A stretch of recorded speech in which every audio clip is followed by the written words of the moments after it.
another edition of Chargers Unleashed. Jake Hefner and Dan Wolkenstein, and joining us from the Locked On Chargers podcast, this is the crossover with David Droegemeier and Daniel Wade. Gentlemen, I know it hasn't been too long since the last time that we talked, but damn it, it always is great when we can have the quad box of the Chargers Unleashed crew and the Locked On Chargers crew. This is what it's all about. These are the type of conversations that we love to have, especially in June, when we're just itching for football content at every place that we can find it. The Chargers wrap up mandatory minicamp this week. We're obviously going to delve into that. A lot of opinions and perspectives from David and Daniel as it relates to what has taken place with the Chargers since the draft over the last couple of months and where things are headed for the 2024 season. So lots to get into. Gentlemen, how are we doing? I'm doing great. David, how are you doing? I'm doing phenomenal. It's a great time to be a Chargers fan. It's a great time to be covering the Chargers. I feel like there's a lot of optimism, and I think there's plenty of reason to be optimistic about where this team is going under Jim Harbaugh, Joe Hortiz, and this new Chargers regime. 100%. It's exciting times. I know Chargers fans, we're not used to having nice things, and we're seeing so many decisions and implications and ramifications of all of these good things come to fruition as the weeks and months have gone by since Jim Harbaugh was brought in. So to answer the question, Jake, I am doing fantastic. How are you, Jake? You're the one who hasn't answered this. Wolkenstein, I don't think you've ever been in a bad mood, number one, okay? You're always the chipper 100% of the bunch. Not true. You're always the chipper of the bunch. Come on. You're the optimist. I am the resident pessimist of the group. There's no surprise there. I'm doing fine. I'm excited for this evening. It is always a blast. I'm always is the excitement not seeping through my pores enough? Do you need me to get closer to the camera? It's always a blast when we have the Locked On Chargers crew on here for a crossover episode. The conversations just are always the best. Well, let's get the crossover crossed over. Let's just kind of set the table here. We got a lot of fun topics to discuss. We kind of want to get your perspective on just like the new regime and what you've noticed as kind of the big rocks of differences between now and of times of past. We'll talk about Camp Pendleton, which I think a lot of us were excited as Chargers fans about. Position groups that may need to improve, what we're buying or selling, some of the hype, offense and defensive expectations, position battles, the whole nine. But David, Dan, you guys have been doing this a long time, longer than we have. And you've seen multiple regimes come and go.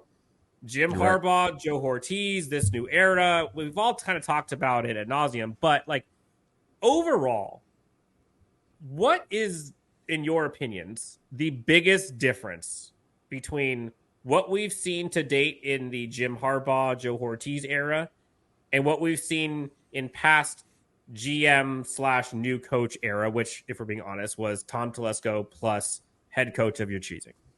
Yeah, I mean, I think, first of all, let's be thankful that this is an offseason we can get excited about, right? I mean, the Chargers keep pretty much every coach for 4 years. Like, there was a non-zero chance we were getting a Brandon Staley offseason. And coming from a guy that records 5 episodes a week, 46 weeks out of the year, I did not want to have a Brandon Staley offseason. Just, hey, can he do it? Should he be gone? Why is he still here? Jim Harbaugh, we did 15 straight shows with him on the thumbnail. So this is a much better offseason than we could have had. I think when you're talking about what the differences are, it's hard to say. I mean, because it is such a broad question, right? Like as far as like free agency went, we didn't see the J.C. Jacksons or the Brian Bulagas, right? Or even the Corey Linsleys, any of those big contracts. We saw a ton of one-year deals. We're not going to jeopardize what we have going on in the future. We're going to do what's financially reasonable this year, but also do whatever we can to fill as many holes as possible and build as much depth as possible. You get to the draft. We're not taking Delmar Glaze in the 3rd round randomly when no one's ever heard of him. Maybe that's a real player. I don't know. It might be the Raiders' 3rd round pick. I'm not sure. I've never heard of him. Yeah. We saw them be sensible as far as where they took players, getting guys of great value later on in the draft, the Brandon Rices, the Cornelius Johnsons, the Cam Harts, all of those guys. And when they were up in the 3rd round, they took a dude who might be the best linebacker in the draft, right? A guy that maybe shouldn't even have been there in the 3rd round available to them. They filled needs, but they took guys that deserved to go there without making huge, obvious reaches. So I think there are a lot of differences. I think at least from the Joe Hortiz side, those are the biggest ones that I've noticed early on. Yeah, I think for me it's twofold. It's a level of professionalism in the way that things have been ran, as far as from the head, the top, all the way down. I feel like ownership is really on board now. Like, and they've proven that with the money that they've invested. Going out to get the head coach with the experience in Jim Harbaugh, going out and getting Joe Hortiz, because Joe Hortiz would have never left Baltimore if not for this opportunity to be working with Jim Harbaugh. I think that's something we have to point out. I mean, he was in a very, very high up position with Baltimore, and I'm sure he was getting paid plenty of money. I mean, there's really no reason for him to jump out and leave unless it was a really very rare situation.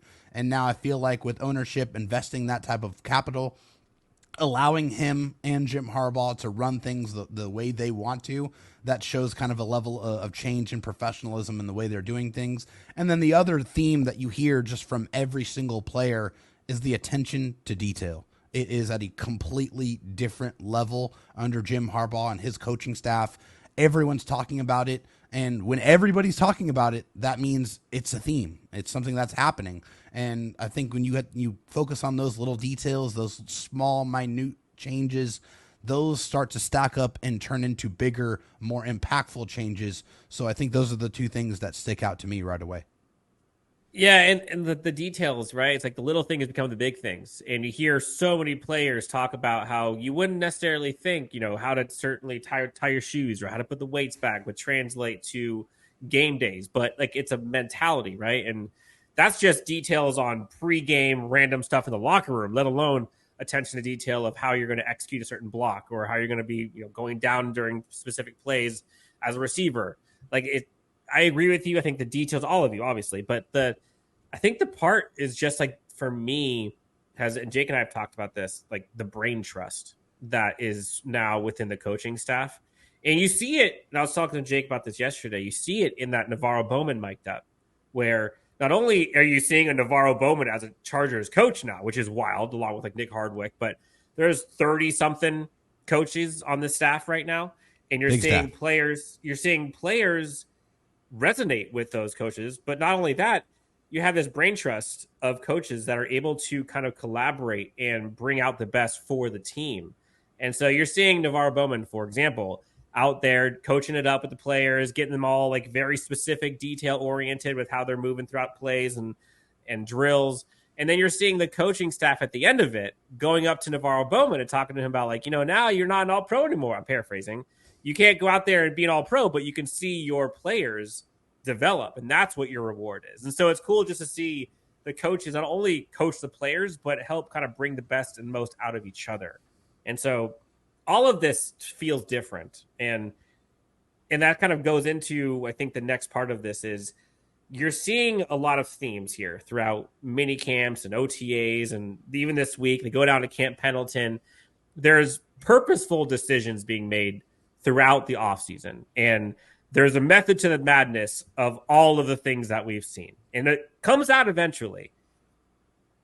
Talk to us about what your thoughts were on the Camp Pendleton thing, which I think all of us were San Diego Chargers, lived in San Diego at one point. And then also maybe your biggest takeaways from the mandatory portion that we've seen so far this week. Go ahead, David.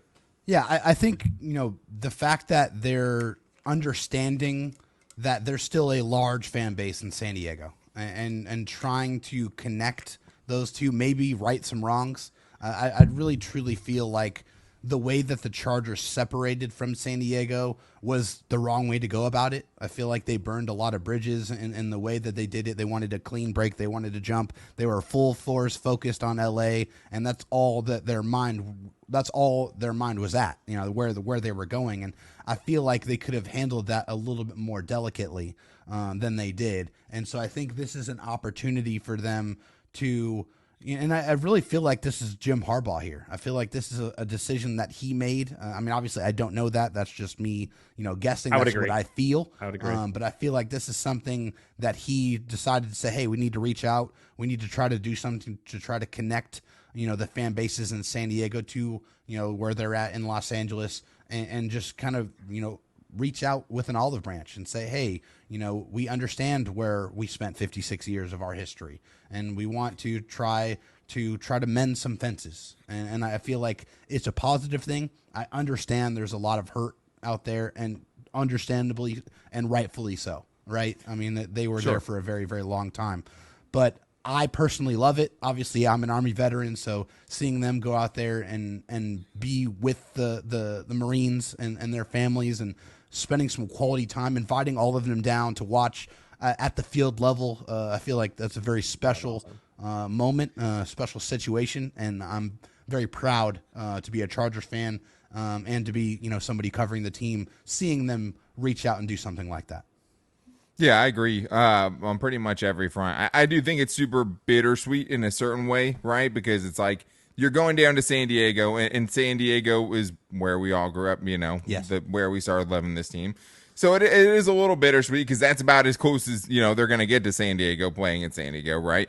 But I also think just like, to do that, these are very important periods. They get very, very limited time. They weren't going to Camp Pendleton to get the resolve of the Marines there and have a super focused practice. They went there to do a cool thing, and they did, right? Having Jim Harbaugh have all the families and those things, like breaking down the fence and just basically saying, hey, come on down, right? Like, you don't see that very much where you're just letting 5,000 people kind of run amok amongst, hundreds of millions of dollars worth of players. It just doesn't happen a lot like that. So to see all of those families' days made, to see, people that are in our armed services get to have their day made, to get their, fatigue signed, to get their kind of whatever they have, their Chargers footballs, all that stuff. Like, those are memories that last a lifetime. I think it was a really, really cool thing to do. I hope we see something like that every year. Hopefully that becomes a tradition again, where they're doing things like that every year. So it is bittersweet, I think, for San Diegans for sure. I live in San Diego. I know the Chargers fans are still out there. We talk about it all the time. I'm a bartender. I'm talking about it all day. But to have them come down and show a bit of an olive branch, right, to kind of open the pathways a little bit, I think is absolutely a positive thing. Jake, did you think, or did you see that as an olive branch to San Diego, or did you see that as something to the military, or was it both?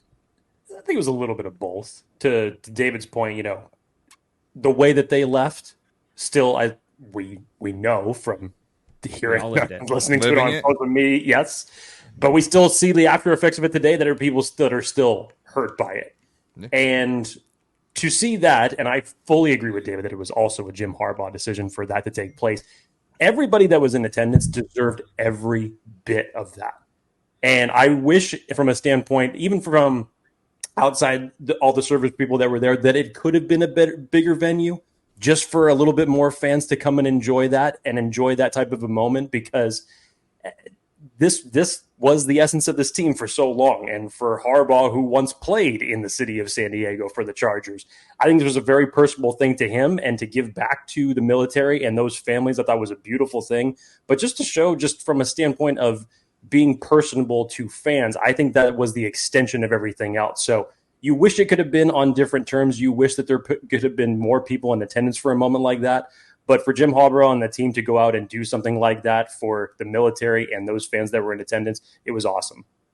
Yeah, and I think at the end of the day, this is one of those, build it and they will come. If this team starts winning, they will come up to LA for football games. And I have no doubt in my mind. And I don't know about you guys, but San Diego, I believe, has more downloads for us than LA County. San Diego County has more than LA County for us as as Chargers Unleashed. Chargers fans are here in San Diego. Like, make no mistake about it. But it's tough. It's a bittersweet thing, and it takes time. Winning cures a lot, though. And I think that's what Chargers fans are excited about with this new era of Chargers football. Let's get into kind of the offseason players, some discussions in terms of like expectations. OTAs, mandatory now, perfect attendance. We had the OTAs as well. What do you believe is maybe the biggest storyline so far that's come out of not training camp, but OTAs, mandatory or voluntary? There's a lot of different names for the practices in the off seasons. I think we could do without. We could simplify it. We don't need OTAs and mini camps and training camps. Too many things, too many names of things. To me, it's always hard, right? Because you're talking about no pads on or anything. I have liked the fact that, like, I think maybe the Brandon Staley era convinced me that you weren't allowed to go 11 on 11 at this time of the year. I don't know. Maybe before that I knew you were allowed to, but I kind of like how they just jumped into it, even though there's only so much you're going to get, from the linemen and the trenches and things like that when you don't have any pads on. But I like, getting out there and just doing it the real way, doing it as close to real as you possibly can at that point of the year. The one name that keeps popping up to me is Ladd McConkey. We had Chris Rim on the show. He brought up Ladd McConkey. Daniel Popper has done an excellent job for The Athletic, documenting every practice he's been at. Seems like Ladd McConkey is a fixture there as far as, hey, this connection is growing, which I don't think is a small thing, because if we think back to last year, by the time we got to the regular season, the connection between Quentin Johnston and Justin Herbert wasn't there yet. Quentin Johnston obviously went into training camp behind Josh Palmer and Mike Williams and Keenan Allen. He wasn't getting a ton of those first team reps. Ladd McConkey, day one, was the slot starter for this offense. And I love the fact that relationship is already starting to build. So I think, durability, things like that, there are some concerns. But I think if you're talking about guys who have stood out at OTA so far, I think it would be Ladd McConkey's the guy that I keep hearing about at least. David, for you, what would you say is the biggest storyline? Or maybe, if you want to look at it a different way, biggest pleasant surprise, maybe? Yeah, I think it's just been like the attendance, like the amount of players that have showed up and have been there throughout the offseason. And I feel like because there's that level of excitement, that level of change, knowing that, you have a real legitimate head coach in this league that has won and has, real experience. And, the gigantic staff that he brought along with him. I feel like the players are excited about it, and they really truly feel like they expect to win. Like, they are going to win. Jim Harbaugh says, like, I want the expectations to be sky high, right? Because if you're afraid of expectations, then you're afraid to compete. And I love that, right? From, a Chargers fan that, has not seen their team win the division in 15 years, right? I want to get back on top of the mountain. I want to dethrone the Chiefs. I want to be the kings of the AFC West again. And I feel like for the first time in a very, very long time, we finally have the right guy that can get us there a lot sooner and a lot more effectively than anybody else that was coaching this team the last, 10, 12 years. Yeah, and I think I want to change my answer. I want to go with gold jersey. That's my answer now. The gold jersey is the biggest storyline for me. The fact that they get Justin Herbert to go out there and wear a golden jersey where not any of the other quarterbacks. Which he did not want that. Jim Harbaugh told us he didn't want it, right? Which is the least surprising thing in the world, that Justin Herbert wouldn't want to be the one dude who has literally a arrow pointing down on him in the middle of every practice, because he is shining in a golden jersey. But I also love it.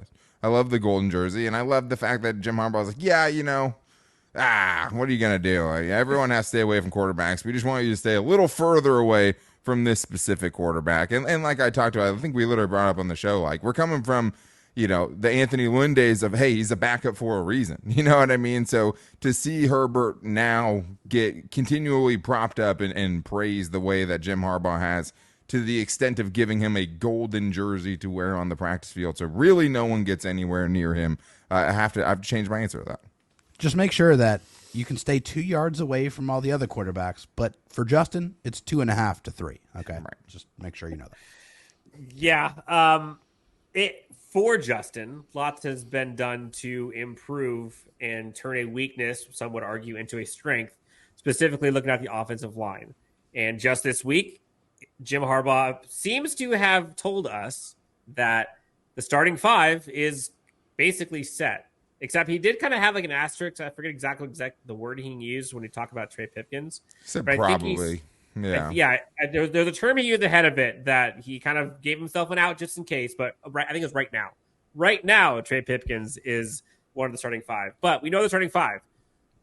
Jake, I'll go to you first on this. What are your expectations of the offensive line, if that is a starting five? Like, are you expecting them to be a dominant offensive line out of the gate? Like, where do you see maybe strengths and weaknesses of this offensive line? This should be the starting five that we expected ever since Joe Alt was the fifth selection of the NFL draft.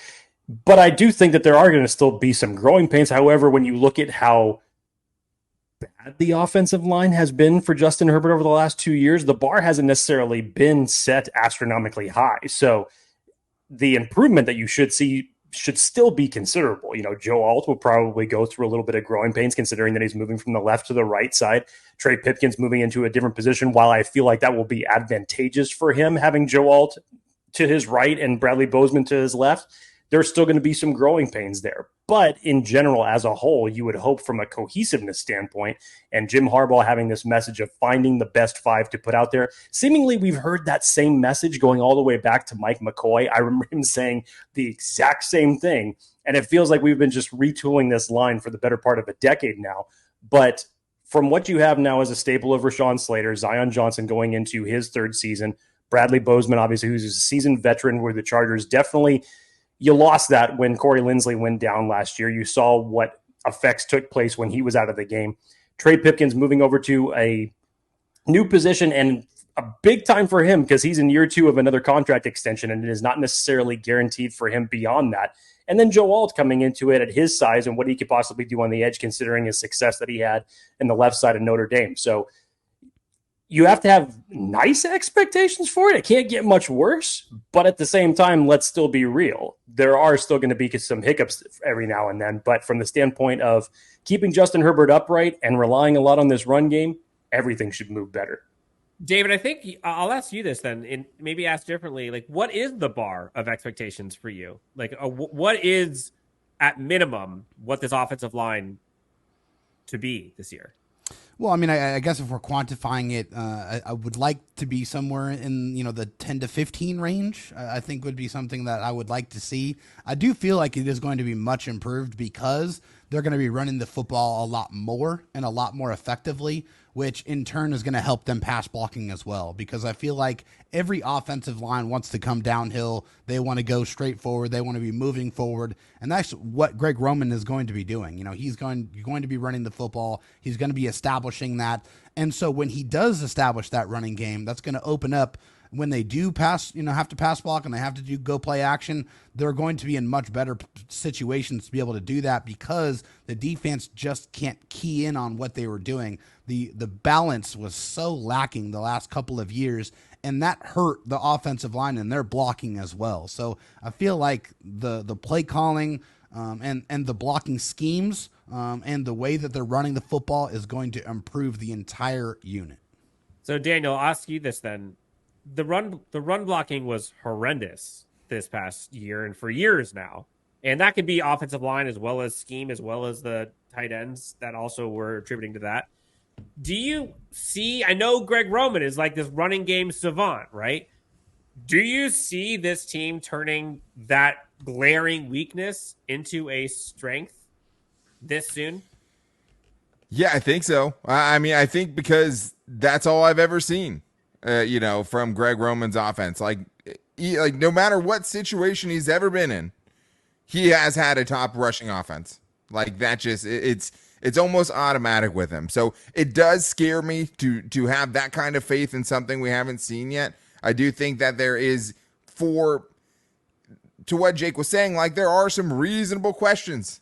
There are definitely questions about how much can some of these guys improve. Did you get enough legitimate competition for a Zion Johnson who struggled, right? Did you get enough competition for Trey Pipkins? Like, are you giving Jamari Sawyer enough of a chance there before he's even getting pads on to say that Trey Pipkins has separated himself? But I do think the running game is going to be much better. I do think that when you see Greg Roman and the teams that he's had, whether it's Buffalo or the 49ers or the Ravens, like all of those teams have been in top 10 rushing units. So I do think it's going to be much improved. I think the commitment's going to be a lot greater there, and I think that's going to help. And I also think that you went out and got someone like a Will Dissly for a reason, right? You went out and got guys like Brendan Rice and Cornelius Johnson and bigger bodies in that position room for a reason. And that is one of the biggest things as far as run blocking and just how well your running game works is there's so many different parts to it. Like it is the offensive line, and they're always going to take the biggest share of the blame. Probably rightfully so, right? I mean, that is the tip of the spear for the most part. But the tight ends were atrocious. Like, I mean, it was really, really bad from that unit. The wide receivers, you weren't getting nearly enough from those guys. So even the good, decent runs never had a chance to turn into great runs because the blocking down the field wasn't right. the scheme didn't feel like it ever was fully understood any of the last 3 seasons in the Brandon Staley era. So I am bullish on the fact that, hey, Greg Roman's here now. We heard the running game was going to be a lot better under Kellen Moore. It never happened. But I do think under Greg Roman, we will see this team turn into at least a top 15 rushing attack. But if it's anything like what Greg Roman's been able to do in the past, it feels like it'll be a letdown if it's not top 10. Jake returned with light. Incredible. Jake, Let there be light. Let there be light. And also, like you were just talking about, with the Chargers offensive line that has gone through technical difficulties for 10 years, sometimes it happens with me. So we're back. I mean, honestly, I was watching myself on the camera, so I didn't even realize that Jake was gone. But I think that when you're talking about this offensive line, we can't forget where we came from, right? When Justin Herbert started, you're talking about at center, Dan Feeney, next to him, Forrest Lamp, next to him, right? We're talking about guys like Storm Norton, right? Like it's come a long, long ways. Now you're talking about an offensive line that has 3 first-round picks on it. Joe Hall, a top 5 pick. You have Rashawn Slater, a top 13 pick, and Zion Johnson, a top 17 pick to go along with a 3rd rounder and Trey Pipkins and a guy in Bradley Bozeman who's already well outplayed where he was drafted. So I don't want to take that for granted at all. The Chargers, it looks a lot different from Justin Herbert than when he started. I was worried, Jake, that you didn't pay the bills. So let's make sure that we do pay the bills. Your lights were off for a bit. So let's make sure we pay the bills. Let's talk about our friends before we get into most improved position group. Want to remind everybody that BetOnline remains your number one source for all your summer sports this season, from baseball, golf, NBA, and the NHL playoffs. All the latest stats, news, and scores available for you to follow for all your favorite teams. Get on in on the latest odds and lines, including the latest team matchups, player props, and odds on just about every sport out there. Head on over to the website today. That's betonline.ag, or use your mobile device to get in on the action. Going over to BetOnline and use the promo code UNLEASHED. That's BetOnline, where the game starts. So much has been changed in one offseason. Players gone, players in free agency brought in the draft, coaching staff revamped. So many position groups to choose from here. So we can't use the same one. So we have 4 options here. Okay. We'll go quick rapid fire here for a bit. Most improved position group. Daniel, start with you. Oh, should I go with a more obscure one to make it easier on you guys? I mean, no, most improved last. Is a tougher one. I mean, I know me and David have covered this on the show as well. I mean, we were going through it. I'm like, man, like, there's not a lot where you know for sure, right? I'll go with one maybe a little bit more obscure just because I know they lost a good player there, and that's the tight end room. I'm very keen and bullish on the tight end room from where it was last year, and I love Gerald Everett. Trust me. I mean, I was a big Gerald Everett advocate. But, like, I do think that if Hayden Hurst, right, or even the combination of Hayden Hurst and maybe Donald Parham, whatever that room ends up looking like there as far as who they think the receiving options are, if Hayden Hurst can be 80% of Gerald Everett, but then you also get Will Dissly, who's clearly one of the best blocking tight ends in the National Football League, that's a huge improvement to me. Like, right, you also have Ben Mason, who's floating around there. Like, a very... Like, I know Hayden Hurst, everyone wants to bring up the run blocking grades and stuff like that. Like, Hayden Hurst in most of his career has been a better run blocking tight end than most of the Chargers tight ends have over the last 3 years, I promise you. So don't get too caught up in that one terrible Carolina Panthers year. You know, we're just going to have to throw out the 2023 Carolina Panthers season when we're talking about these new Chargers players. Did they get more Carolina Panthers than I wanted? Yes, of course. You know, it's a 2-15 team we're talking about. But with the rookie quarterback, which makes a lot of things look different. Exactly. Yeah, no, 100%. But, like, if Hayden Hurst, who I think can, right? I mean, he would have to have a substantial bounce back from the seasons he's having health-wise and production-wise. If he can be 80% of the receiver that Gerald Everett was, and Will Dissly can be 150 to 200% of the blocker that Gerald Everett was, like, I think that is a huge improvement, and I think it's a much more well-balanced room. David, what's your answer? Most improved? Yeah, I think for me, it's the linebacker position. I think the linebacker position is a lot better this year. You know, so subtract Kenneth Murray, who got the contract of the century for the play that he was able to provide. Kudos to his agent.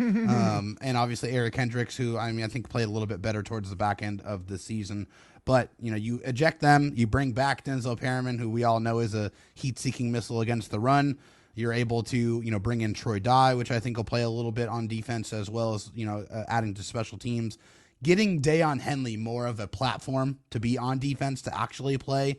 I'm very, very excited about that. I really love his game. I feel like he has a very well-rounded game. He can cover, he can tackle, he can shed blocks. I feel like he is in for a breakout type of year. And, of course, bringing in Junior Colson, who is absolutely perfect for this situation. I mean, I don't know how many players out there, offense or defense, that gets to take their same defensive scheme or offensive scheme from college and pretty much the entire coaching staff and bring it to the NFL level.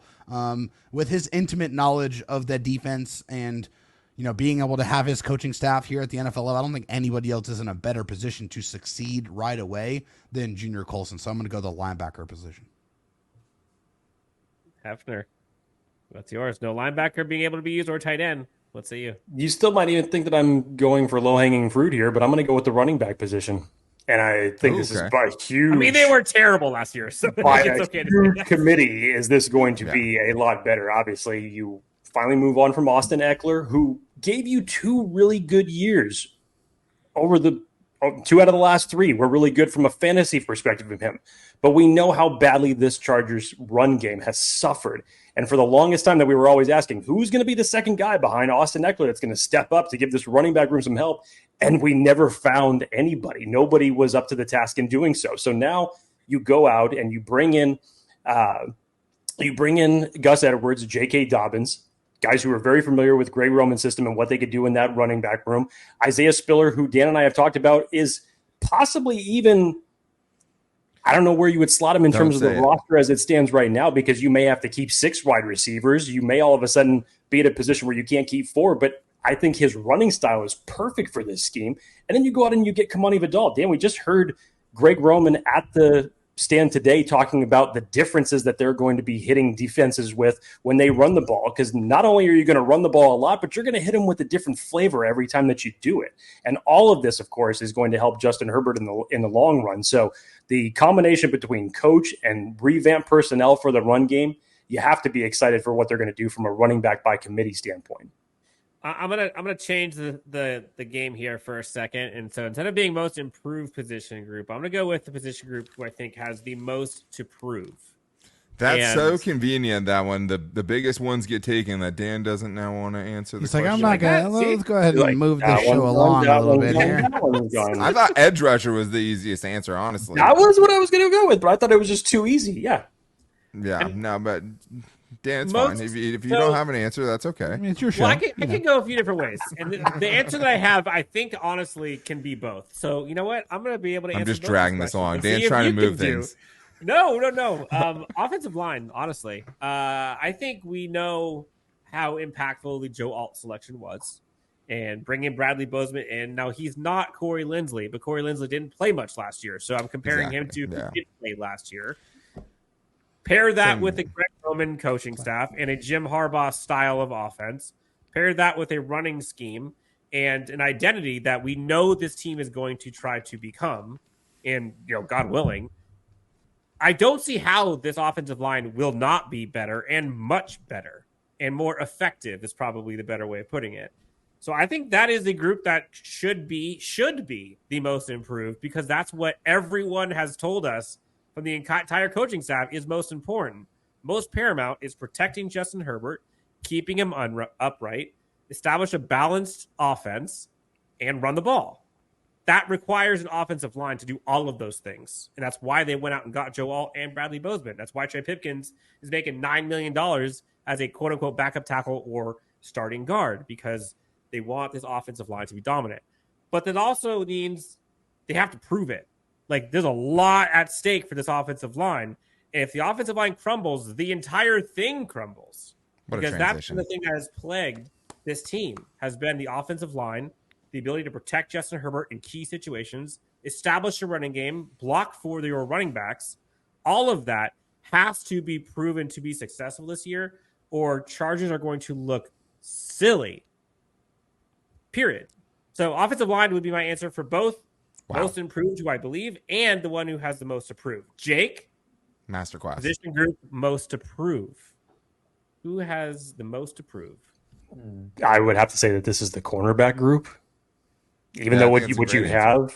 have, even though what you have with Asante Samuel Jr., this is going into his contract year, and obviously there has still been some things that has been missing from his game that we have seen since he was drafted.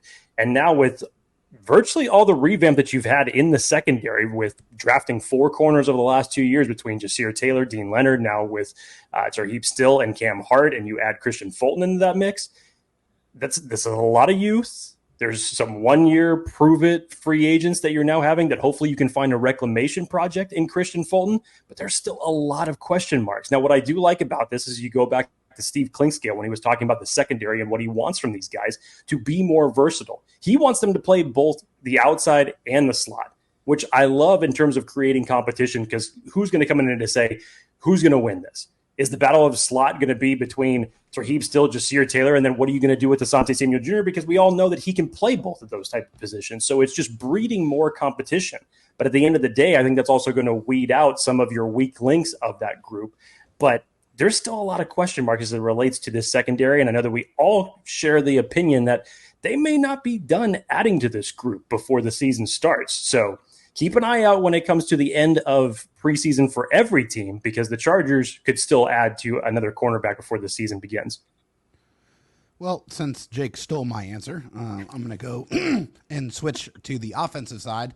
Instead of the the guys that are trying to prevent you from catching the football, it's to the guys that have to catch the football, and that's the wide receiver position. I think there's also a ton of uncertainty in that group. There's a lot of bodies in that room, a lot of guys that are trying to fight for their spot on this roster. Can Quentin Johnston, take off in his sophomore season? Can, DJ Chark establish himself as, one of the top receivers? What is Joshua Palmer going to look like? How are they going to utilize Lad McConkey? Who's going to make the back end of that wide receiver group? Is it going to be Brendan Rice? Is it going to be Cornelius Johnson?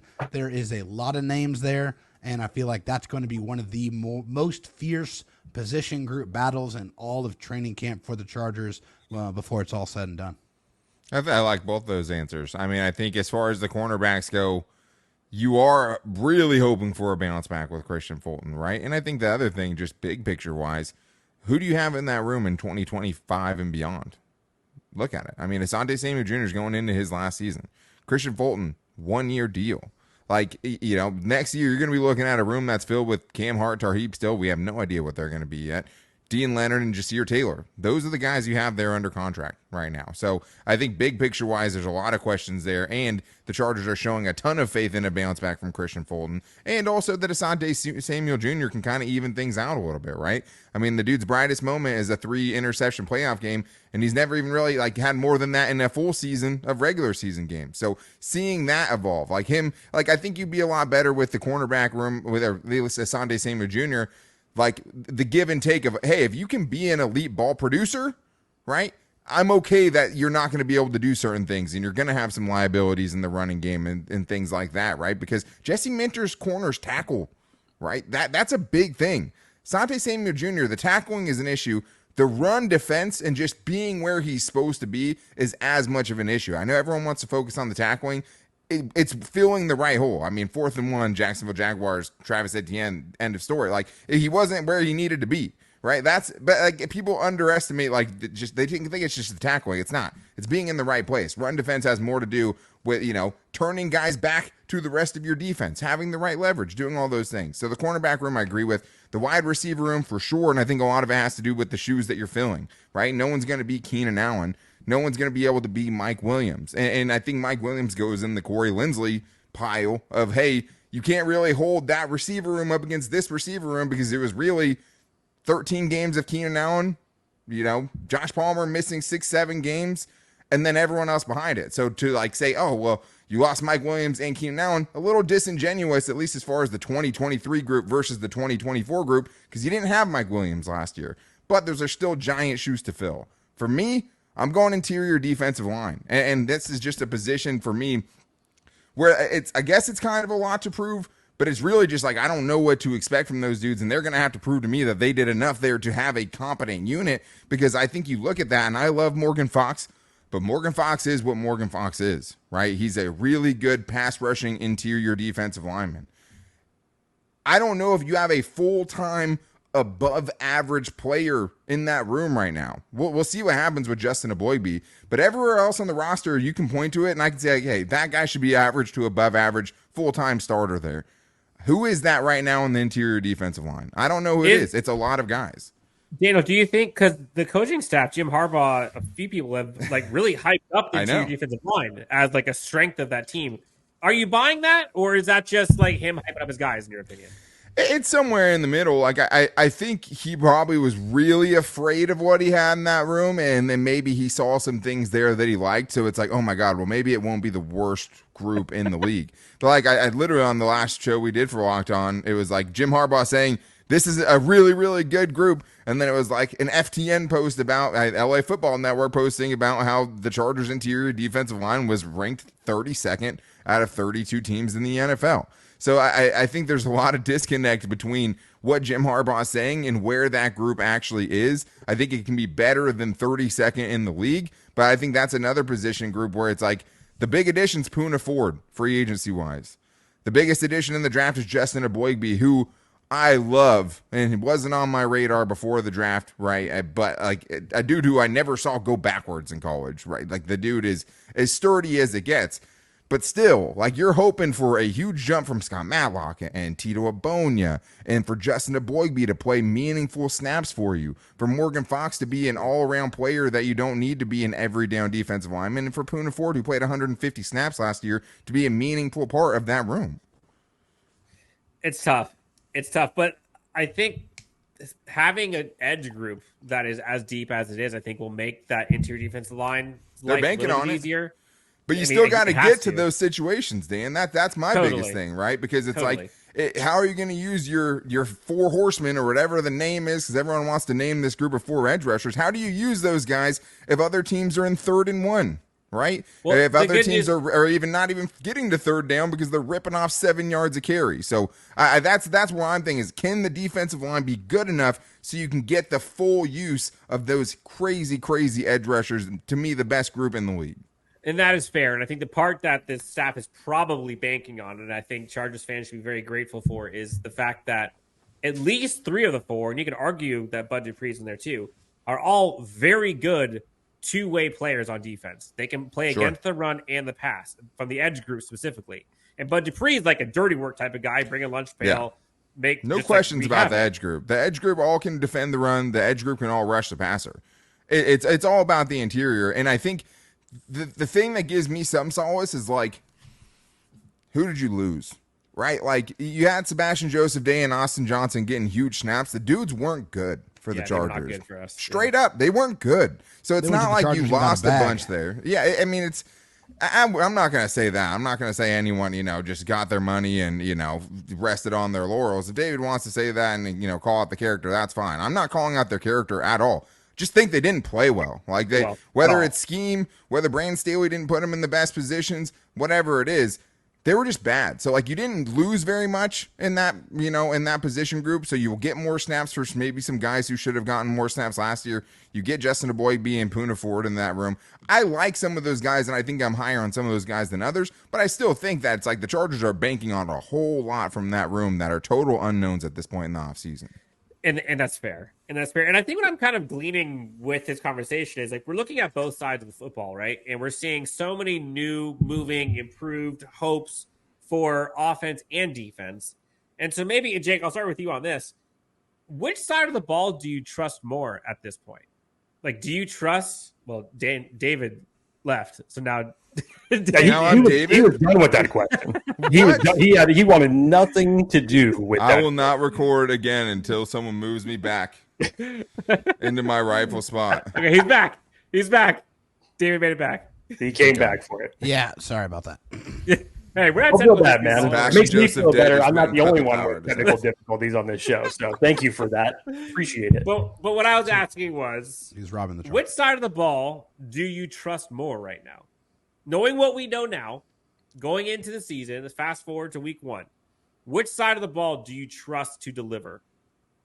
I mean, you'd have to just say on the surface level because you've seen the results from Jim Harbaugh and Greg Roman working together previously. So you have to give them the advantage in that circumstance.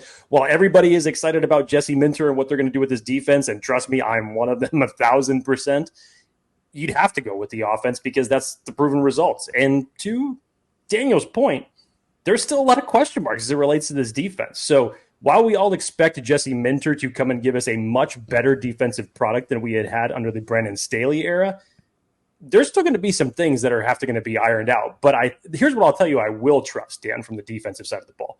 I will trust Jesse Minter to adapt.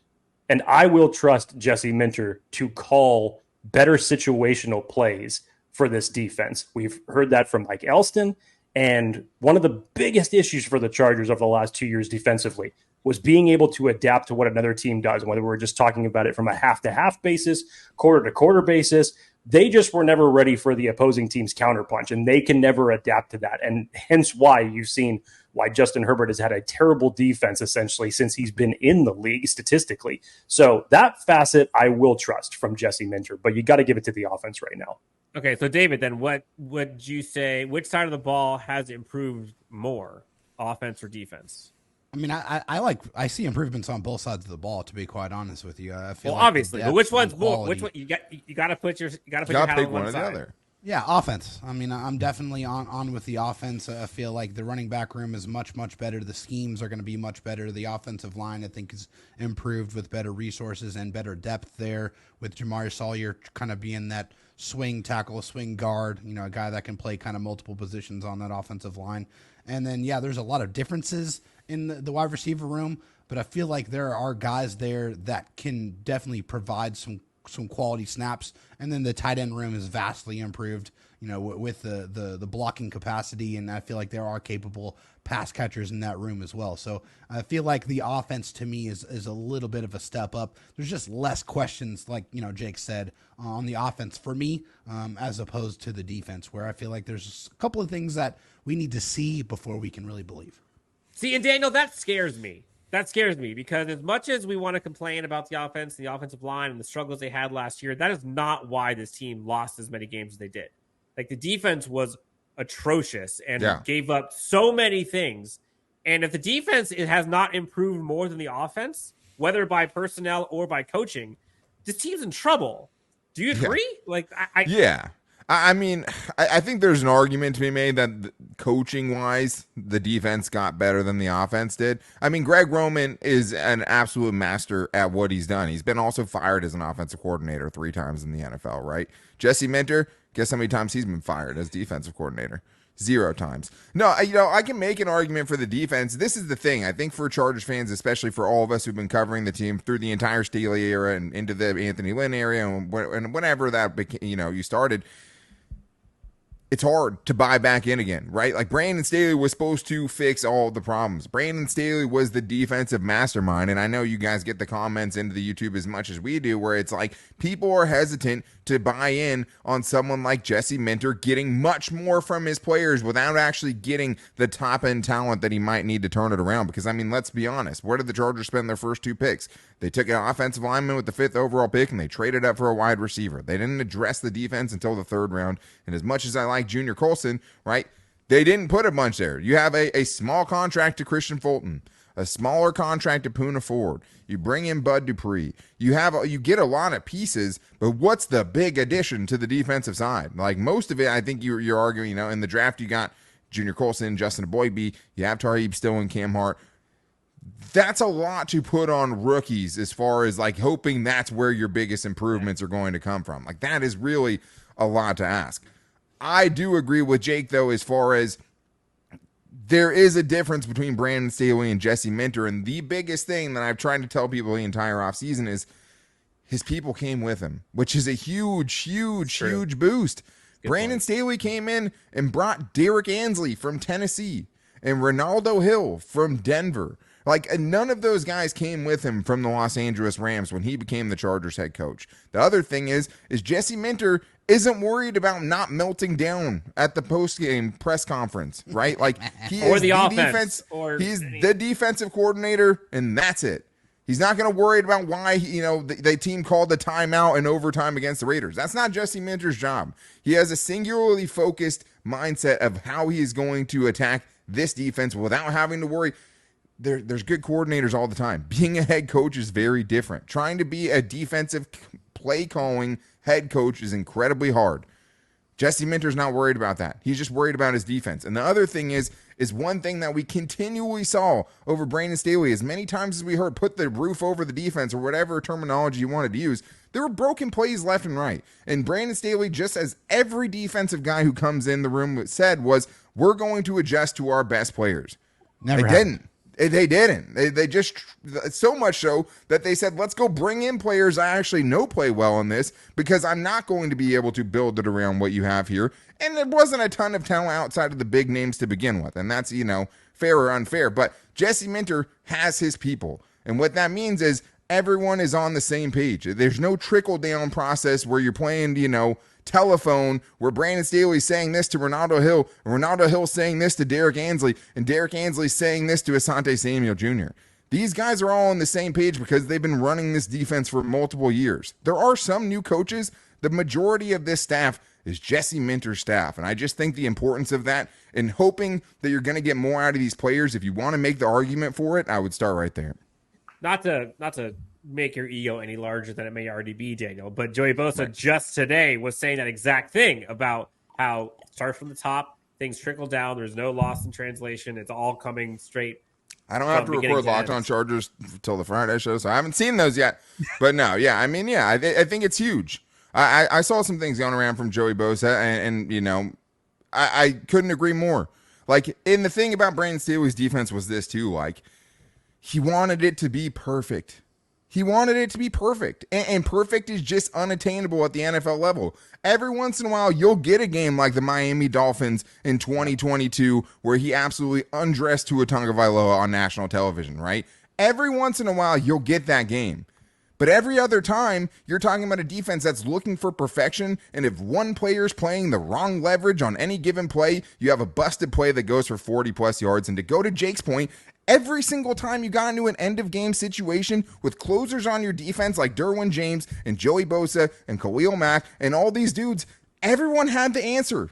It was the easiest thing to ever decipher in the world, because every time a defense needed points, and now Justin Herbert's taking slander because every offense in the league knew what to do against Brandon Staley's defense when it was a late game situation and the pass rushers couldn't get home and offenses knew exactly where to go. Go look at half of the games from last season. You'll see the same thing. Justin Herbert keeps it tight. Justin Herbert puts you ahead for the defense to immediately collapse in almost record-breaking time. We've seen it happen time and time again. So I think the game day play calling, to Jake's point, huge difference, because when it got to late game situations against Brandon Staley, and you try to think back about how many times his defense made a stand, he failed. A miraculous Nick Neiman interception in the end zone, or a miraculous Alohi Gilman against Jacoby Brissett interception in the end zone.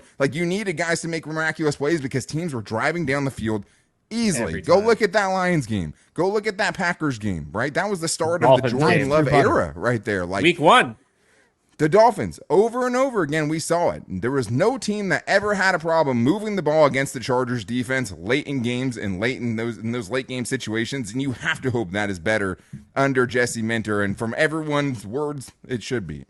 If this was around the horn right now, we should have hit the fire graphic for behind Wade on that one. Oh, yeah, don't get him going. I wish there was a point system. Why isn't there a points-based system? Once he gets started, man, it's hard to stop. That's an idea. First of all, I have a light. That's a point right there. I didn't leave the call. That's a point right there. I'm at least at 1-on-1 from David and Jake. And he's got a redheaded beard, so that's another point automatically. Let me retract my statement. Well, okay, so David, then, what is your bar set for the defense then? What are your expectations? What's the baseline that it has to be at least? It could be metrics. It could just be eye test. But what are you expecting? Can I just say competent? I just want it to be fair. competent. Just be fair. middle of the pack. Just average. Be average. Just to see a bottom 5 defense of the last 5 years has been just nauseating. And it's been so annoying to see, like, what Dan said, every single time they've been put in the situation to have to close the game out, they have not been able to do it at all. Whether that's the players on the field or the coaching staff and the play calling, all of that has not married up. I just want them to be competent. Don't play those off coverages when it's third and 9, 3rd and 10. Don't play the fence defense. Or like, 3rd and 1. Stuff. Yeah, maybe not 7 yards of cushions on 3rd and 1. Please. I mean, I have a 2-month-old. Like, I see poop every day. That defense was poop, David. I think asking for average is very, very fair. That's all I want. Like, just know blowouts. Right know now. what you're doing. Right. Like, and be able to make adjustments. I think that's one of the biggest things for me is noticing when you need to make the adjustments and doing it quick enough to make a difference in that particular game. That's when we did not see that enough under Brandon Staley. That has to change under Jesse Minter. You have to be able to make competent adjustments in game, because that's the difference between wins and losses in the National Football League. So be able to stop the run, be able to limit the explosive plays, for crying out loud. God, please. Be able to have somebody on the back end that is a competent last line of defense type of defender, and be able to accentuate your strengths. Just like Dan said, if you can't stop the run on 1st and 2nd down, you can't utilize the biggest strength of your defense, which is the best edge rushers in the NFL, period. Be able to accentuate your strengths and put yourself in a position to utilize them. Just be competent. That's all I'm asking for, and I guarantee you will see much better results from Justin Herbert, who has put this team in position to win way more games than he has actually won because of that defense. Yeah, we've reached the point of the episode where emotions are starting to run high, and I guess it's because we want to see this team succeed, and we've seen this team fail so many different ways in miraculous fashion, in ways that it shouldn't. Like, some of this is very basic stuff that we're hoping this team can figure out. And it seems as though they have a staff that is competent enough and has enough brain trust collectively to bring out the best in themselves as coaches and the players. A couple more for you. I know we're going a little long here, but hashtag y'all worth it. I think it's interesting to me because there's so much hype around this team, both nationally and locally. Like, everyone's talking. Anytime Jim Harbaugh breathes, it's like national news at this point. And rightly so. Like, this team has a lot of buzz because of all the changes and successes that have come to this franchise. But I think that there's still concerns, like valid concerns and valid holes that this team has. Jake, start with you. Biggest concern. We can't reuse ones. So biggest concern headed into whether that's training camp or whether that is week 1. What say you? Biggest concern. I feel like I'd almost be just retorting back what Daniel was talking about with the interior defensive line. But in general, it's I'll say it like this, Dan. I'll almost kind of reverse Uno card here.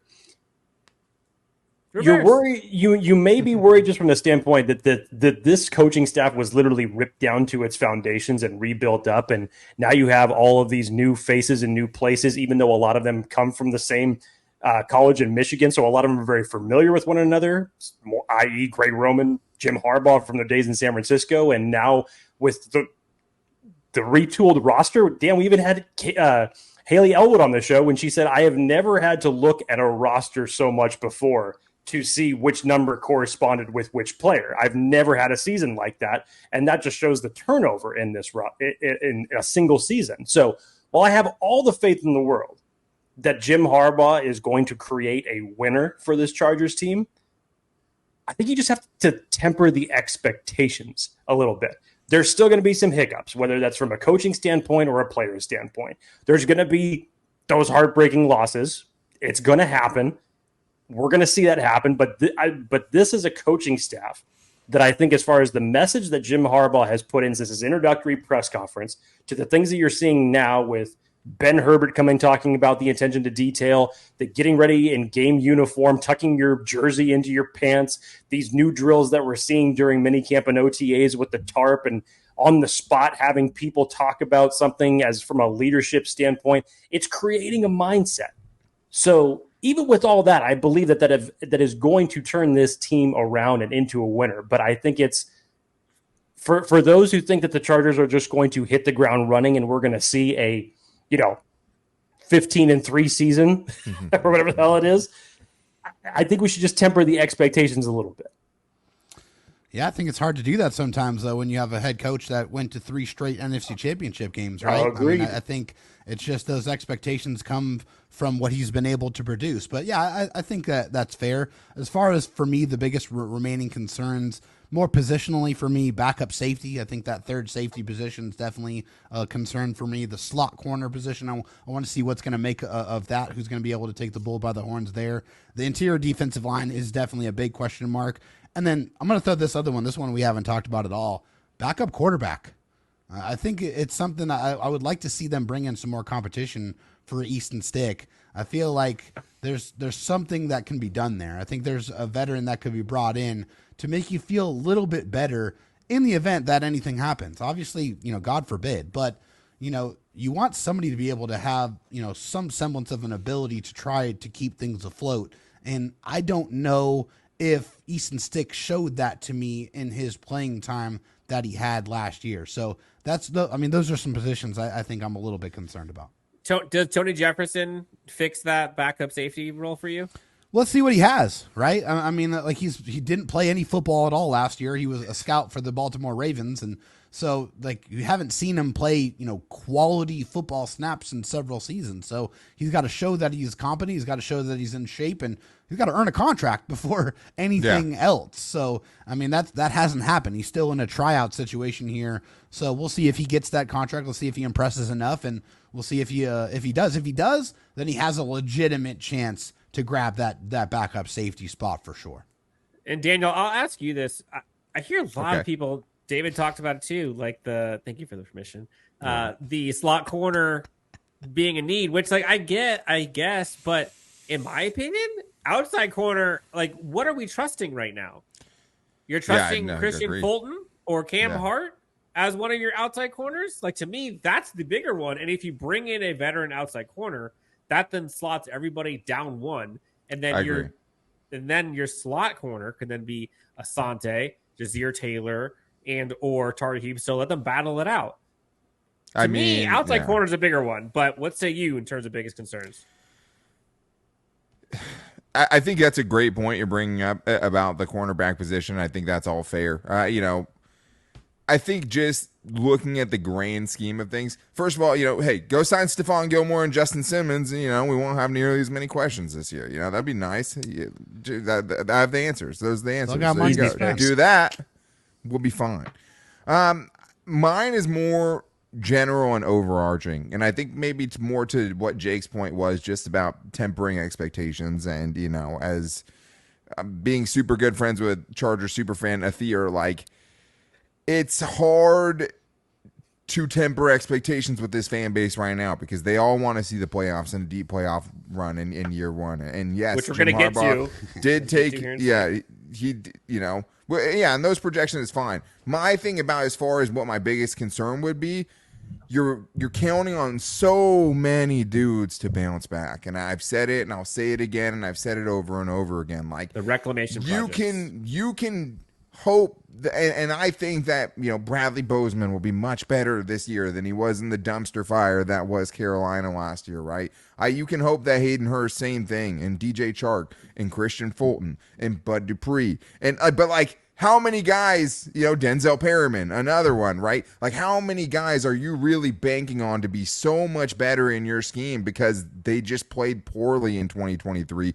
I think if you looked at the list of guys that they have listed as starters right now that played at a below average level in 2023, you'd be looking at a pretty long list of players, right? So I think when you're I am very bullish, and I think it's just great that so many players wanted to go to the Chargers to rehab their image, right? That trusted the Chargers to take a small deal so that they can get money on the backside of this because they think that this is the best place for them to show that they can play much better than they did last season. But that's a lot of dudes that you're hoping can bounce back from pretty subpar 2023 years.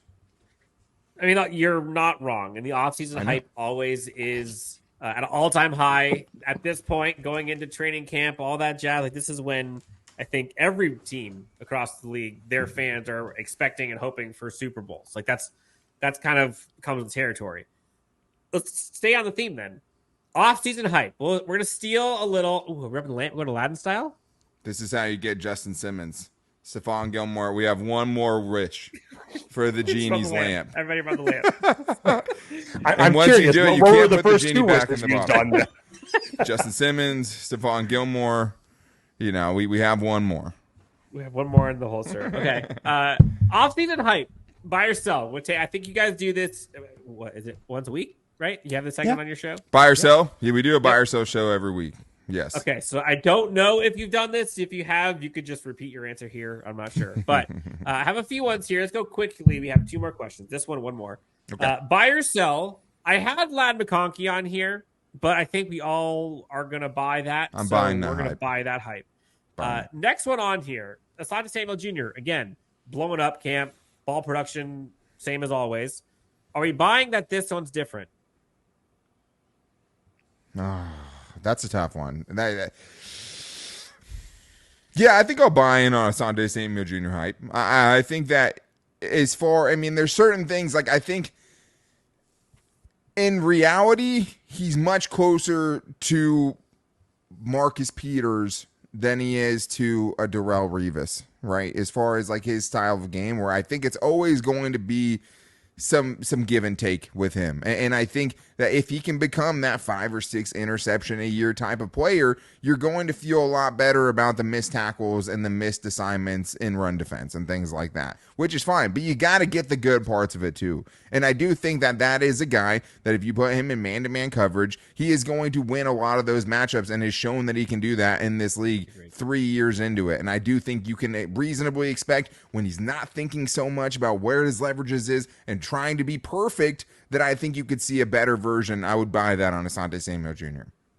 I'm buying it as well, just because he has every reason to explode and break out, because this is a contract year for him, right? I think you got to remember that.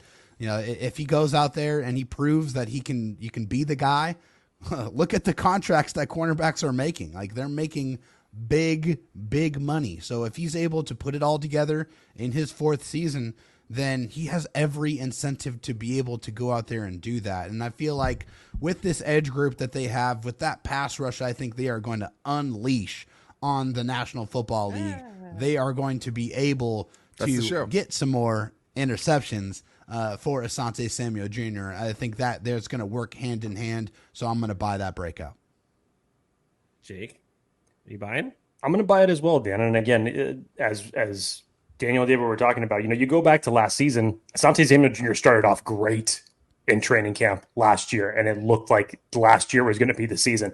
And I know we like to talk about how many coordinators and coaches that Justin Herbert has rattled off or since he's been in the league, but now you look at the secondary coaches, it's been just as big of a revolving door with what's taken place. It's essentially the 3rd secondary coach that Asante Samuel Jr. in this cornerback group has had over the last 3 years. I feel like I trust the likes of Jesse Minter and Coach Clinkscale to get the best version out of Asante Samuel better. Why? They've worked together. They know exactly what it is that they want from their secondary. And as they have said, whether it's the secondary or any other position, they're going to put their guys in the position where they know that they can succeed. You're not going to come in here and ask Asante Samuel Jr. to come in and do anything that he can't do. Now, to Dan's point, there are still some gaps from Asante Samuel Jr. that need to improve, namely the run defense, namely the tackling that he needs to improve. But overall, from his game and his play standpoint, and them putting him in the position where he needs to be, I'll buy that more from the coaching staff and how they can improve him for this year. Okay, so then next one on my list here, fellas, is Quentin Johnson. And I'm going to set this one up here. I'm going to give us kind of some wiggle room. Okay. David, expectations, David. How many yards would be a good year for Quentin Johnston? I have hope that they're going to use Quentin Johnston more effectively because of what I heard from Greg Roman in his press conference. He said, hey, we're going to put him in more of those run and catch situations. We also are going to throw a deep two on occasion, but I feel like he understands what Quentin Johnston is and what he brings to the table. So with that being said, I feel like a productive season for Quentin Johnston would be somewhere in the neighborhood of 650 to 800 receiving yards. I feel like that's where my expectation is for him. That's where my hope, I would say, is for him. If he is used more effectively, I can see him go over that. But that's what I'd like to see in this second season for Quentin. All right, so then we'll use David's window as the barometer here. Jake Hefner, buying or selling Quentin Johnston hype, and we'll set the bar 700 yards. I'll buy that. 100%. I'll buy that. And again, we don't have to talk about the touchdown statistics or whatnot, but like David said, I think that the Chargers are going to utilize Quentin Johnston more than just a Mike Williams type of replacement. Jim Harbaugh knows what Quentin Johnston did to him in the playoffs against Michigan just a couple years ago. So he knows the best version that he can get out of Quentin Johnston. And no, it's not going to be some astronomical 1,000-yard season jump in year 2. But again, it can't get much worse than what it was in his rookie year. So if you find somewhere right in the middle, and in this type of an offensive scheme that as much as it's going to benefit Justin Herbert, I think it's going to benefit these wide receivers as well. Quentin Johnston will be the benefit of that. So, yeah, I'll buy it. Am I going to have to be the bad guy? There we go. Someone has to. Someone has to be a bad guy. And if I'll sell it. Give it to him, Razor. I'm selling it. 700's a tough number because that is, I think, if you're looking at Las Vegas odds or something like that, I think that's a good over-under, right? But I'm going to sell the hype to a certain extent because, to me, we're talking about an offense that's going to be much more well-balanced, and I don't think it's going to take the steep cliff of targets away from the receivers that some people think it will. I mean, I think if you're looking historically at 1,000-yard wide receivers under Greg Roman offenses, you're going to find a pretty short list of a year of Michael Crabtree, a couple years of Anquan Bolden, maybe a year where Hollywood Brown got close to it but didn't make it, and then Mark Andrews had a year. There's not a lot. This is the other thing. What wide receiver is Quentin Johnston? Do you guys have him as wide receiver 1 for this offense this year? That's where I'm leaning. Do you have him as wide receiver 2 for this offense this upcoming season? Because I could see a world in which Joshua Palmer's wide receiver 1 and Ladd McConkey's wide receiver 2, and you can swap those if you want to, depending on who you're higher on. Do I think wide receiver 3 in a Greg Roman offense is going to go for 700 yards? They brought in DJ Chark for a reason. What is his role going to be in all this?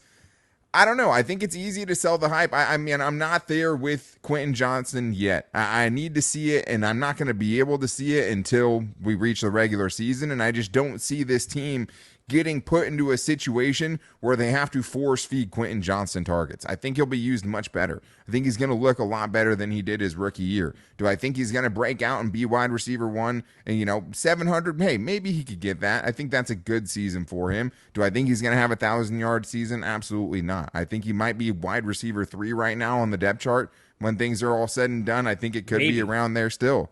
Yeah, maybe. Maybe it is. I think they'll use him better, but I think just tempering expectations is probably good with Quentin Johnston. He had a lot of improvements he needed to make from year 1 to year 2, and I think, people thinking he's going to have a 1,000-yard season and he's going to be a huge breakout star for the Chargers this year, I think they could be mildly disappointed, and I think they could be disappointed and he can still have a huge improvement, and there's still some gray area in between those two things. I think sometimes, and oftentimes in the NFL, less is more. And I think I see this similarly to what we're hoping to see with Justin Herbert, where we're hoping to not see him sling it 50, 60 times a game. Right. And sometimes less is more, and you can be more effective in the role that you have without having to do it every single time. I'm going to sell this too. And not because, or not for any negative feelings towards my belief in Quentin Johnston, but just the opportunities that are going to be there. You mentioned, I would argue, is the third receiver even going to be a receiver in this offense? Because historically, it's been a tight end. And so a lot of mouths to feed right? Not many meals to be had, especially when we're including the tight ends plus Quentin, Josh Palmer, Ladd McConkey, who everyone's gushing over right now, and DJ Chark, who, in my opinion, is a wide receiver 1 candidate, asterisk, when healthy. You can make the case all 4 of those receivers could be wide receiver 1s, at least make the argument for it. Should they? I don't know. Any one of those 4 could end the season with the most receiving yards on the team. You know, you might think some have a better chance than others, but I get what you're saying there. Greg Roman's also never had a Justin Herbert, though. 100%. Exactly. And I'm not, but do I think that Justin's going to be throwing for 5,500 yards and 45 touchdowns this year? Like, absolutely not. But I also don't think we're going to see him throw for 2,700 yards, right? So it's like there's going to be more yards to get than what we've seen in some of Greg Roman's offense before. But David, where's Quentin Johnson? I can see you're getting a little defensive. You know, I get it, and I like Quentin Johnson too. Where is Quentin Johnson slotted in your list of wide receivers right now? In terms of targets, maybe not watching 1, 2, 3, 4, but it's probably third. It's probably third. I mean, it's probably third for me. So you have DJ Chark 4th?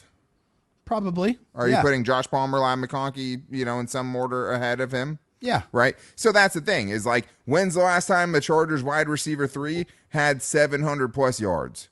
Right? In an offense that was throwing it much more. I can tell you when it was. It was Josh Palmer in 2021. Right. But what I'm saying is that was an offense or 2022, I should say. That was an offense that was throwing it a lot more. You know what I mean? So, like, having a wide receiver 3 in an offense that's running the ball a lot more, that's going to be, tough numbers to put up, even if he has a better season.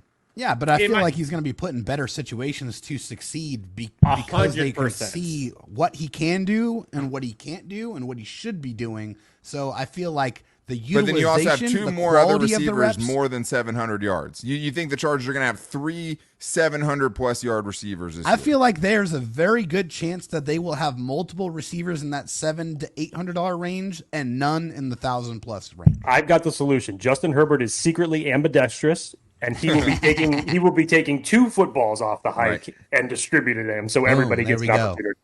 Yeah. But what I was going to close with that part of Quentin Johnson was, let's say he goes 600. I don't think that necessarily is going to mean it's a bad season. I think he could look great with 600 yards receiving. I think it's about the opportunities that are there to be had and him being able to take advantage of those opportunities. The more time takes advantage of them, the more opportunities are going to be given. So I'm with you. Just because I'm selling the 700 doesn't mean I'm selling Quentin Johnston wildly improved. Yeah, that's it. Last one for you guys. Hype, buy or sell. Is this team going to the playoffs? First year. So hype. Chargers going to the playoffs 2024. Jake, buy or sell? We can go quick on this one. I'm going to buy it. And I think that there are some things advantageously that are working for the Chargers, namely the schedule. I know from a standpoint of jet travel and where they have to go on certain road trips, they're doing that the most out of any team in the league. But, with like I said earlier, there are going to be some hiccups every now and again throughout the season. But I think they're going to be good enough to go to the playoffs. I think especially when you hear comments like Khalil Mack said today, I signed back with the team to be playing in January. And Jim Harbaugh had a lot to do with that. And Dan, it's the mindset of things. And as Daniel said earlier, it's hard to buy in to this team and we have not seen them take a single snap with this unit together after we have watched the last 4 years with disappointment after disappointment after disappointment. I understand why you may be hesitant to go that far in saying that. But Trevor Sikkema said that Jim Harbaugh has won everywhere that he's been, and whatever it is that he wants to do, it's going to work. And it already seems like in OTAs and minicamp and football in June that these little details that we keep hearing about are already starting to take root in these guys for what's going to happen during the regular season. I'm buying it as well. David, Dan, are you guys both buying it? I'm buying it for sure. I've said it already. I feel like the running game is going to be a big reason in that. They're going to be able to grind teams out. They're going to be able to close out football games. I feel like the defense is going to give away a lot less football games. And overall, I think they're going to be much better coached under Jim Harbaugh. And the schedule definitely lends itself to them making it to the playoffs. So I'm buying it. I'm selling it. I think this is a 6-win football team. No, I'm just kidding. I'm not going to say that. We haven't done that. I mean, I've said consistently from the beginning, like, I would be shocked if the Chargers aren't competing for a playoff spot. Obviously, we're going to assume in this conversation we're talking about a very healthy season from Justin Herbert, because I think to David's point about Easton Stick, the Chargers are going with the strategy of, hey, guess what? We're effed if Justin Herbert is now here regardless. That's just what it is. He's that good, and you're not going to be able to replace him with anyone behind him. I'll buy it. I'll say this is a playoff football team, and I think that is really... I don't say that lightly, because the AFC is a total blender. You have teams like, the Texans, totally on the up and up, to go against the Jaguars, who have been there around the playoffs the last few years, to go with an AFC North that has potentially, 4 borderline playoff type of teams in it, with the Browns, the Ravens, the Steelers, and the Bengals, right? With a healthy Joe Burrow potentially. I think the reason I'm buying it is because I do not believe in the Raiders or the Broncos at all. I'm as big of a pessimist on those two teams as you're going to find. I think the Raiders are going to be a total mess, whether it's Gardner Minshew or Aiden O'Connell that they put out there. And I think they're going to rue and wish that they went and made a huge pursuit of Jim Harbaugh instead of just rolling with Antonio Pierce, because that's what the players wanted to do. I think the Broncos, hey, Bo Nix, maybe he's a good fit for the Broncos. Sure. You have messes everywhere all around that outside of the quarterback position. So year one rookie quarterback that probably shouldn't have been a first-round pick as the Broncos' main guy from week one potentially, or maybe they go with, Zach Wilson. Maybe it's Zach Wilson. I don't know. Those teams, maybe I'm naive, do not scare me. So I think that's a boost. Obviously, getting the NFC South to me is a huge gain for the Chargers. You never know how the schedule is going to play out. I always get a little, I don't like taking the easiest schedule argument too seriously, right? Just because a couple years ago, 2022, the hardest part of the Chargers schedule was at the end of the year, and they had the Rams, who were coming off the Super Bowl, and the Colts, who had Jonathan Taylor, who were going to expose their bad run defense because they had one of the best running attacks in the league, and they had the Dolphins, all these teams. And then it came to the end of the season, and they were going up against Nick Foles and the Colts, right? And then they were going up against Baker Mayfield and the Rams, right? So you just never know those things. I do think it's a favorable schedule for them. We'll see how good these teams really end up being. But it just, to me, it's this. If you have a losing season with Justin Herbert as your quarterback, it's a failure 100 times out of 100. If you have Justin Herbert and the quarterbacks of Justin Herbert's level make the playoffs every single season. So the fact that we haven't seen him in the playoffs in 3 of his 4 professional seasons is such a blight on this organization and such a shame on you type of a situation to me, because that is crazy to me. Last year, okay, he was hurt. You weren't making the playoffs if Justin Herbert played the last 4 games last year. So I count it, right? It's a shame if you don't make the playoffs with a quarterback the level of Justin Herbert. And we see him every game, so we know how to appreciate him. And now with Jim Harbaugh every year with Jim Harbaugh. So if you're going to tell me you have those two guys together and that's not a playoff team, that is unequivocally a disappointment. I get it, right? The roster's not perfect. There's big questions to be answered. You have Justin Herbert and you have Jim Harbaugh, and that's enough for me to buy this on this buy or sell today, because if you don't make the playoffs with those two dudes, you're telling me that Jim Harbaugh can make it to 3 straight NFC championship games with Colin Kaepernick and Alex Smith, but he can't make the playoffs with Justin Herbert as quarterback? Get that out of there. I'm not buying that at all. I think this is a playoff team in 2024. Wade is really pushing for the around the horn points right now. Yes. There's not even points, I'm still giving it to you. I was just going to say you would emphatically be in the lead, sir. That's all I'm telling you. I'm upset that we had so much hurt that it's hard for us to buy in. It sucks that I can't just full bore just be like, yes, cocky, in your face, this is a new team. They're going to prove everyone wrong. The genie is out of the bottle, and now the Chargers are going to make the playoffs and be as good as they're supposed to be every season. Brandon Staley blew a 27-0 lead. Can we talk about it in the playoffs against the Jacksonville Jaguars? No one wants to talk about it. Let's talk about it. Is Jim Harbaugh going to blow that lead? Absolutely not. Is Jesse Minter going to blow that lead? Absolutely not. Is Greg Roman going to run for -2 yards in the second half? Absolutely not. Let's talk about it. This team and what they've done with Justin Herbert has been an injustice in an injustice. It's shameful. Shame on them for having Justin Herbert not have a playoff win to this point in his career. Shame. This ragtag bunch of former Carolina Panthers, along with Jim Harbaugh, are going to take this team to the playoffs in 2024. Bucket.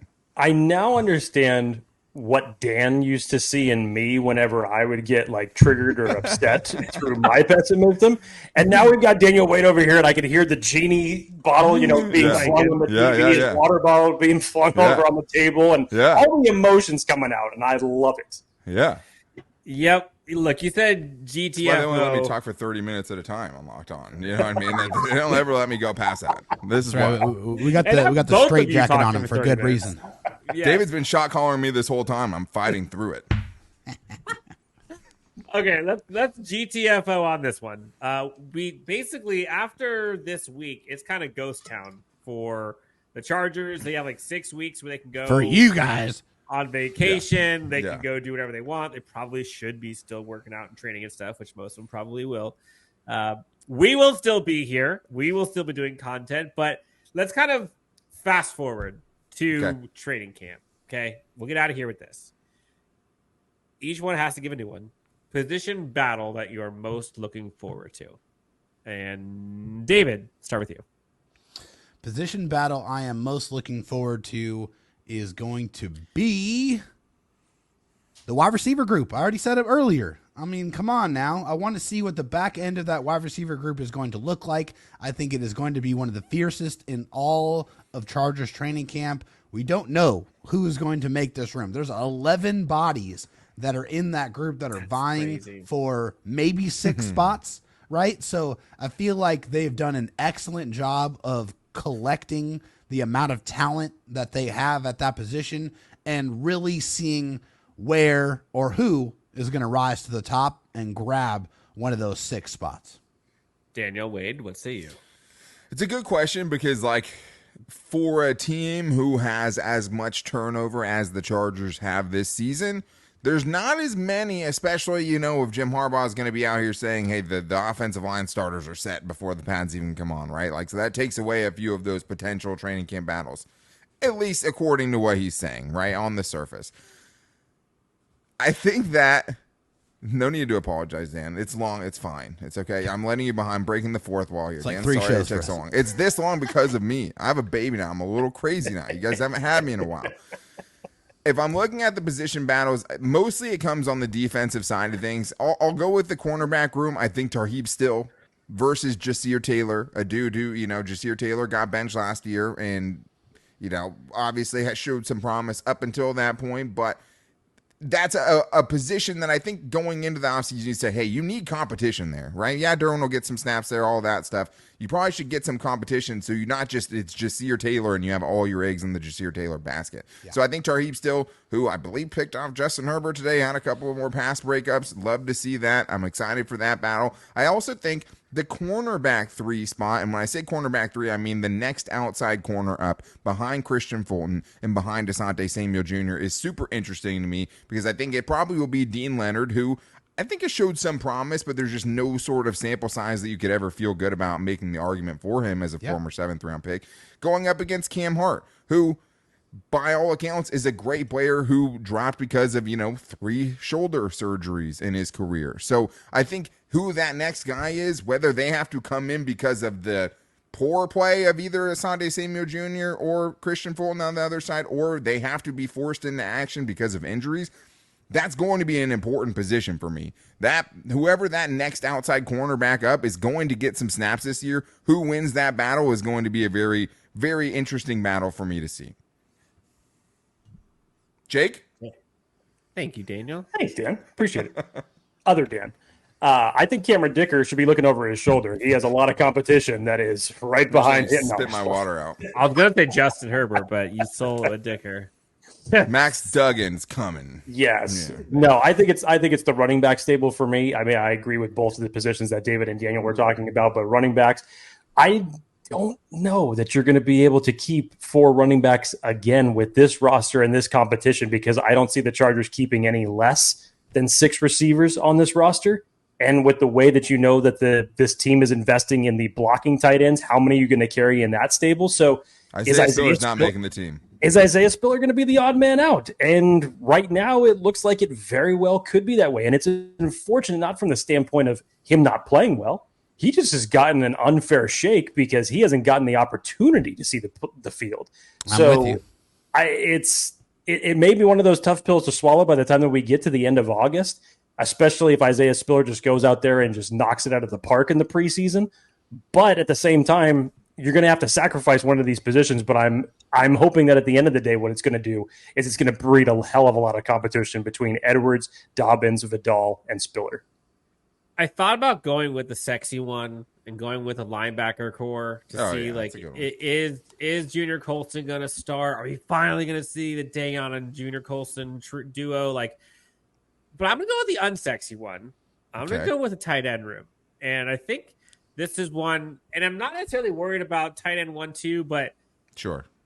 I don't know how many tight ends are going to be on this team. I don't know who tight end 3, 4, 5 is. We've heard glimpses of Zach Hines balling out. We're seeing Stone Smart still doing his thing. You're not hearing anything about Donald Parham because he's been out, I think, maybe injury, I believe. Yeah, it is. I saw something about that yesterday. Working through something. Yeah. Yeah, so by the way, love what Jim Harbaugh does with that. He's given nothing. But the tight end group, you mentioned it earlier, Daniel, has been atrocious, especially in blocking. But honestly, in just production in general, it hasn't really been a strength of this team. Yeah. I don't know what this tight end group is going to look like, aside from Will Dissly and Hayden Hurst. Yeah. If Donald Parham doesn't make the team, Agreed. Wouldn't shock me at all. Yeah. No, I mean, first of all, I think Zach Hines has as much, maybe more of a chance of making this team than Stone Smart does, right? And that's a guy that was on the roster, obviously, last year, and maybe we're just all assuming is off the team at this point. This is the thing is, there's going to be a reckoning with this team when that final cut day happens. You're going to see a lot of dudes that were drafted by Tom Telesco on the outside looking in. Because guess what? There's no flip that you can switch to become a physical team and to change from the finesse team that we've seen to the team that Greg Roman and Jim Harbaugh and Joe Hortiz want to be, the team that other teams don't want to play every Sunday, right? You can't flip a switch. It has to happen personnel-wise. It has to happen in the philosophies and ideologies of whoever's, in this case, Jim Harbaugh, preaching the gospel. But Herbert. It also is going to be moving on from guys that maybe Tom Telesco and that regime were too attached to. I think it's going to shock some people. There's the genie lamp. I think it's going to shock some people when they see some of the names that are going to be left off of the opening 53-man roster. I think Chris Rumpf is gone. Chris Rumpf. Oh, yeah. 100% goodbye. Gone. Unless they keep, 5 edge rushers, I guess there's not a ton of competition there. Chris Rumpf is gone, right? Isaiah Spiller, potentially gone. How many? I think Ben Mason, where does he fit into this, right? Is he considered a tight end? If he's a fullback, and they want to keep a fullback, there's no competition for him. So if they want to keep a fullback, he's making the team. And right? way Isaiah Spiller staying in that case. Correct, exactly. Unless they say he's a tight end, then you're not going to have Stone Smart and Donald Parham on the team still. I promise you that, right? So I think Stone Smart has a hard time anyway. Stone Smart, Chris Rumpf, Isaiah Spiller. Right.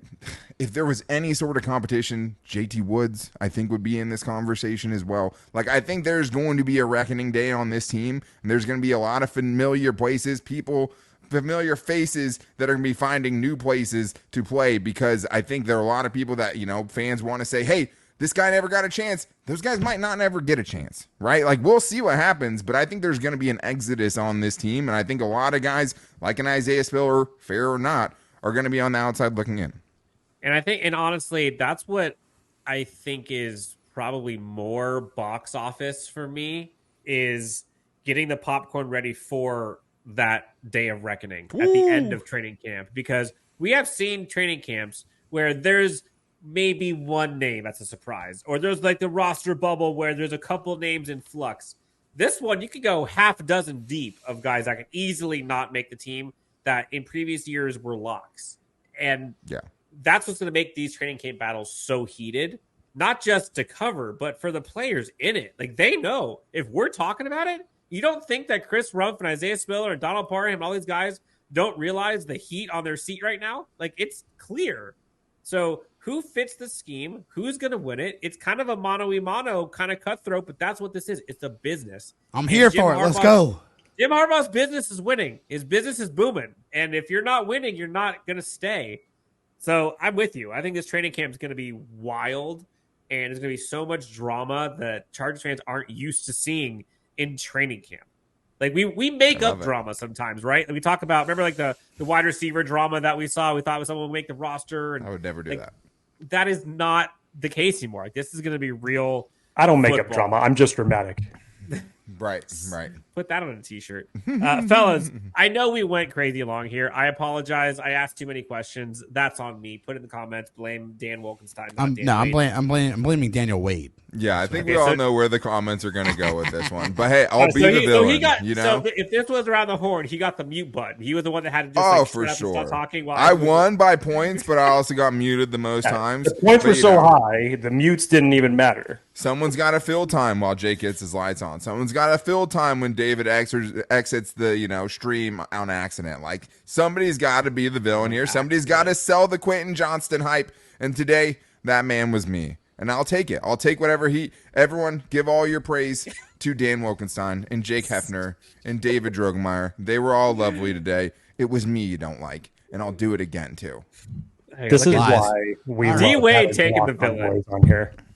Yes. Fellas, all right. So 6 weeks of darkness. We're obviously Charbaugh. Oh, nice. I love that. What do you guys got cooking between now and training camp? I know this is when content creators are really digging deep. Oh, yeah. What can folks expect? What are you guys doing next week? You know what I mean? Yeah, we're going down to 3 shows a week up until, borderline training camp time. So we got 4 more weeks after this one where we'll be down to 3 shows a week, and that's back up to 5 days a week.